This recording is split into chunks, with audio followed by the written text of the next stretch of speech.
সেহরিতে কেন জানি শুকনা টাইপের খাবারই বেশি ভালো লাগে। আজকে আম্মু করেছিল কোড়া, এটাকে আমাদের দেশে কোড়া বলে। এটা হলো চাল কুমড়া দিয়ে সরিষা বাটা দিয়ে রান্না ভাজি করে। তো এটা খেতে কিন্তু খুব ভালো লাগে। আর আগেই তো বললাম যে সেহরিতে শুকনা টাইপের খাবারই বেশি মজা লাগে। আমি আগে একবার বলেছিলাম যে আমি পেঁয়াজি দিয়েও কিন্তু ইফতার করি, ইফতার বলছি সেহরি করি। তো সেদিন আমি কোড়া আর সাথে দুটো পেঁয়াজও নিয়েছিলাম।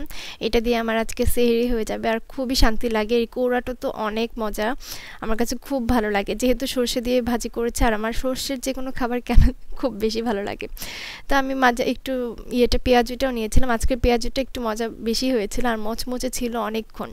পেঁয়াজের মধ্যে আমি একটু কর্নফ্লাওয়ার অ্যাড করেছিলাম, এই জন্য মচমচাটা বেশি ছিল। আর পছন্দের খাবার যদি একাধিক হয়ে থাকে তাহলে তো কনফিউজ হয়ে যায় যে কোনটা রেখে কোনটা খাবো।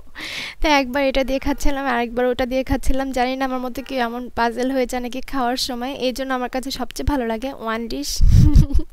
যে কোনো খাবারের ক্ষেত্রে একটা তরকারি থাকলে আমার কাছে আমি বেশি মানে কমফোর্ট ফিল করি। যাই বললাম, এই যে দেখেন, একবার আমি এটা খাচ্ছি একবার ওটা খাচ্ছি, মানে কোনটা ফেলে কোনটা খাবো। বাই দ্য ওয়ে, এই কৌড়াটা কিন্তু আমার আব্বুর সবচেয়ে বেশি পছন্দ। মূলত আব্বুর জন্য আম্মু বাসায় এটা রান্না করে। তো আমার এটা ফেভারিট না হলেও খেতে ভালো লাগে, খারাপ লাগে না, ভালোই লাগে। আচ্ছা, আমি তো আমার সেহরির ইফতার শেয়ার করি, আপনারাও কমেন্টস করে জানাবেন আপনাদের কাছে সেহরির কোন আইটেমটা সবচেয়ে বেশি পছন্দ।